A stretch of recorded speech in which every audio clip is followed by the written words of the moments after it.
और जिस दिन ईरान न्यूक्लियर मिसाइल्स बना देता है और न्यूक्लियर पावर बन जाता है, ठीक उसी दिन पूरे गल्फ कंट्रीज से यूएसए का डोमिनेंस खत्म। यूएसए और इजराइल ऐसा बिल्कुल भी नहीं चाहेंगे कि ईरान का डोमिनेंस पूरे मिडिल ईस्ट में हो जाए, क्योंकि इजराइल और यूएसए एक चीज से डरते हैं, वो है मुस्लिम उम्मा को न्यूक्लियर पावर। पाकिस्तान जो कई बार इस बात को दोहराता है कि उसका जो न्यूक्लियर पावर है वो 57 मुस्लिम देशों के लिए है और पूरे 57 मुस्लिम देशों को वो एक देश बनाना चाहता है और उसका वो नेतृत्व करना चाहता है। और जिस दिन उसने 57 मुस्लिम देशों को एक कर दिया और उन सारी मुस्लिम देशों में अपना न्यूक्लियर आर्सेनल शेयर कर दिया, आप जरा कल्पना करो इन 57 देशों का नेतृत्व एक पाकिस्तान जैसा आतंकवादी देश करेगा,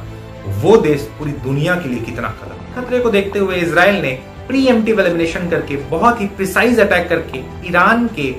न्यूक्लियर साइट्स पर अटैक किया, न्यूक्लियर लैब्स पर अटैक किया,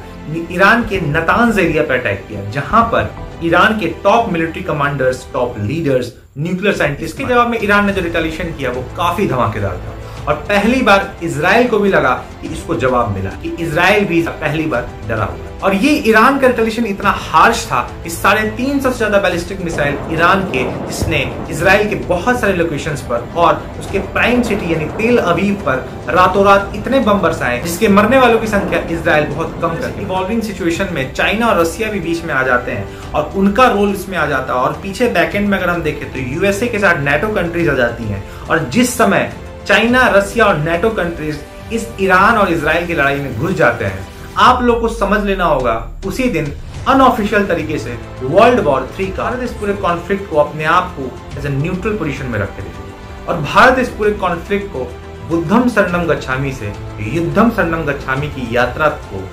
न्यूट्रल प्लेस में रख के देखेगा। नमस्कार दोस्तों, 13 जून 2025 को इजराइल ने ईरान के ऊपर ऑपरेशन राइजिंग लायन लॉन्च किया। इस ऑपरेशन में इजराइल ने 50 से ज्यादा फाइटर जेट्स और 150 से ज्यादा ड्रोन्स को और मिसाइल्स को ईरान के ऊपर लॉन्च किया। और ये लॉन्च इतना प्रिसाइज था कि सिर्फ जहां टारगेट किया गया था वही लोकेशन पर उसने मारा, जिसमें ईरान के top military commanders, nuclear scientist और टॉप लीडर सारे के सारे एलिमिनेट हो। इजराइल ने ईरान की जिन जगहों पर अटैक किया है उन जगहों का नाम तब्रीज, करमनशाह, अराक, तेहरान, इस्फान और अन्य अपने न्यूक्लियर एनरिचमेंट प्रोग्राम को कुछ ऐसी जगहों पर अभी भी चला के रखा है जिसपे इतने अटैक्स होने के बाद भी रिपोर्ट्स ये कह रहे हैं कि ईरान अभी भी न्यूक्लियर बॉम्ब और न्यूक्लियर आर्सेनल्स को बना रहा है। इसमें उनके टॉप जो न्यूक्लियर कॉम्प्लेक्स हैं वो Natanz, Fordow, Isfahan, Bushehr, Khondab, Tehran, Parchin military complex, Karaj nuclear research centre, Saghand uranium mine, Gachin and Narigan mines, Bonab atomic energy research centre,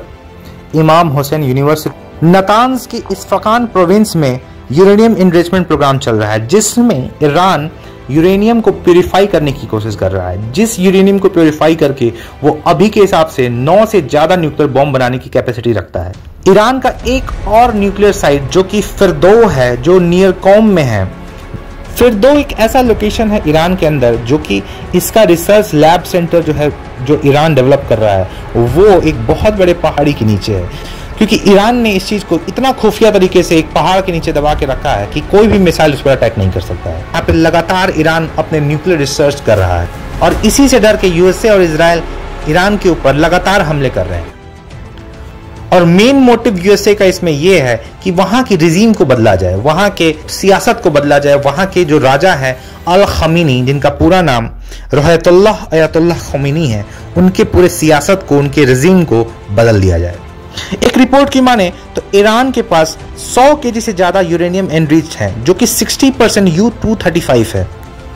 Iran के पास जो मिसाइल डिलीवरी सिस्टम है, जिसका नाम उन्होंने सदाब 3, जिसका range 1000 से 2000 किलोमीटर तक है, इमाद जिसका 1700 किलोमीटर तक का रेंज है, खुरामशाह जिसका 2000, सारी चीजों का कंक्लूजन निकाला जाए तो ईरान आज के समय पूरी दुनिया के लिए एक बहुत बड़ा खतरा है, जिसके पास वेपन ऑफ मास डिस्ट्रक्शन बनने जा रहा है, जो कि पूरे दुनिया के लिए एक थ्रेट है। इजराइल ने ऑपरेशन राइजिंग लायन में 200 फाइटर जेट, जिसमें F-35, F-16, F-15 delivery JDAM spice bombs का यूज किया। ठीक उसी रिटेलिएशन में ईरान ने 100 से 200 एक ऑफिशियल रिपोर्ट की माने, और अनऑफिशियली 350 से ज्यादा कामिकाजे ड्रोन्स का यूज किया, और जिस ड्रोन्स को इजराइल के आयरन डोम्स भी नहीं डिटेक्ट कर पाए और पेनिट्रेट नहीं कर पाए, जिसके कारण ये देखने को मिला कि इजराइल के अंदर भी काफी ज्यादा डैमेज हुआ, और ये डैमेज इतना सिवियर था कि इसमें करीब हजारों से ज्यादा लोगों के मारे जाने की खबर है। इतना भीषण अटैक बहुत सालों बाद इजराइल ने पहली बार फील किया है और महसूस किया है। ईरान के current leader Ayatollah Ruhollah Khomeini, जो कि इजराइल के सबसे टॉप एनिमी लिस्ट में है। अभी हाल में ही आप लोगों को खबर सुनने को मिल सकता है या 2 या 3 दिनों के अंदर कि इजराइल ने इतने बड़े लीडर को एलिमिनेट कर दिया। यूएसए और इजराइल ये चीज का प्लानिंग करके चल रहा है कि या तो इस इतने बड़े लीडर को एलिमिनेट किया जाए या कि पूरे रिजीम को ही बदल दिया जाए। इसी तरीके से बांग्लादेश के अंदर जिस तरह से यूएसए ने पूरे रिजीम को बदल दिया, पाकिस्तान के अंदर इमरान खान को जेल में डाल दिया, बाहरी इन्फ्लुएंस का यूज करके इंडिया में इलेक्शन को भी प्रभावित किया, ठीक इसी तरीके का कुछ पॉलिटिक्स खेल करके यूएसए चाहता है कि इस लीडर को यहाँ से हटाया जाए, या तो एलिमिनेट किया जाए या तो हटा दिया जाए। ईरान और इजराइल दोस्ती की जगह एक बहुत खतरनाक दुश्मन बन गए। हालांकि हमेशा से ऐसा नहीं था। ईरान और इजराइल बहुत अच्छे दोस्त थे। ईरान और इजराइल 1950 और 60s में इंटेलिजेंस भी शेयर करते थे, साथ में जॉइंट मिलिट्री ऑपरेशंस भी करते थे। ऐसा डील हुआ था इजराइल और ईरान के बीच में, ईरान अपना तेल इजराइल को बेचेगा और इजराइल टेक्नोलॉजी डायरेक्ट ट्रांसफर करेगा ईरान को। बात है 1979 की, जब ईरान में इस्लामिक रिवॉल्यूशन स्टार्ट हुआ, जब शाह पहलवी डायनेस्टी को ओवर रूल्ड करके और उनको हटा करके अयतुल्लाह ख़ामेनी वहां के लीडर बन जाते हैं, और एक ऐसा इस्लामिक रेडिकलाइजेशन पूरे ईरान में हो जाता है जिसमें ज़ोरास्ट्रियनिज्म फॉलो करने वाले लोगों को वहां से हटा दिया। वहां से माइग्रेट होकर के इंडिया आ जाते हैं और पूरे ईरान पर एक रेडिकल इस्लामिक लीडर का कब्जा हो जाता है, जिसके बाद ईरान के कल्चर पर भी काफी इन्फ्लुएंस होता है।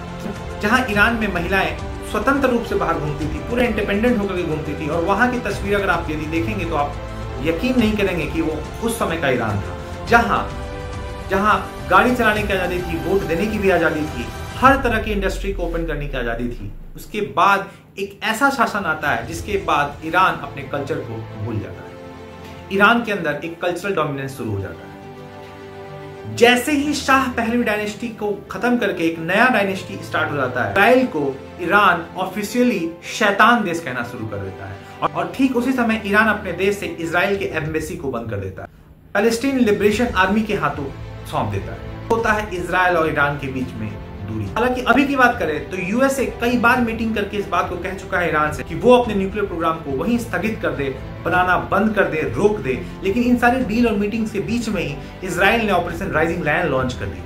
और इस ऑपरेशन राइजिंग लायन के बाद रिटेलिएशन हुआ और एक ऐसा खतरा पूरी दुनिया में मंडराने लगा है कि ये खतरा वर्ल्ड वॉर 3 की तरफ भी ड्राइव करके लेके जा रहा है। इस पूरी सिचुएशन में इंडिया अपना न्यूट्रल पोजीशन बना के रखा हुआ है, जिसमें इंडिया ने इस चीज को डिसाइड किया है, जिसमें इंडिया का पोजीशन इतना स्ट्रिक्ट है कि इंडिया कहीं भी इधर उधर नहीं कर सकता है। इन्वेस्टमेंट ईरान के बंदरगाह पे है, और इंडिया का काफी क्लोज फ्रेंड है इजराइल, जो कि टाइम टेस्टेड फ्रेंड है। हर एक मुसीबत पे इजराइल इंडिया के परछाई की तरह खड़ा रहा है। इस बीच में इंडिया किसी भी एक देश का पक्ष नहीं ले सकता है, और यदि अगर इस इवॉल्विंग सिचुएशन में अगर कॉन्फ्लिक्ट आगे बढ़ता है, रसिया और चाइना जैसे बड़े सुपर जायंट जैसे देश अगर इसमें इन्फ्लुएंस करते हैं, तो इस बीच में इंडिया का न्यूट्रल रहना ही सबसे बेस्ट ऑप्शन है। हालांकि सिचुएशन जो भी हो, लेकिन अभी का जो सिचुएशन है वो ये दिखा रहा है कि 2025 मार धार एक्शन और बहुत बड़े खून खराबे से भरा हुआ है। शुरुआत की बात करें तो 2025 मंगल का साल रहा, जिसमें पहलगाम हमले से लेकर के अभी जो एयरप्लेन क्रैश हुआ अहमदाबाद में, फिर यूक्रेन रसिया का वॉर हुआ, ईरान इजराइल का वॉर हुआ, जहां तहां हमको सुनने को मिल रहा है कि कहीं ट्रेन एक्सीडेंट हुआ तो कहीं हेलीकॉप्टर क्रैश हुआ। ये साल अपने आप में एक बहुत ही अनस्टेबल साल है, जिसमें लगातार हमले हो रहे हैं, लगातार कहीं ना कहीं कुछ डैमेज हो रहा है। ये मंगल का साल है, और इस साल हमें हो सकता है कि बहुत कुछ अजीबोगरीब घटनाएं सुनने को मिले, और ये जो सिचुएशन करंट का सिचुएशन है ये कहीं ना कहीं हम लोग के हाथ से निकलता हुआ दिख रहा है। और ये कॉन्फ्लिक्ट अगर आगे बढ़ता है तो ये कहीं से भी शुभ संकेत नहीं है दुनिया के लिए और ना ही इंडिया के लिए। जय हिंद।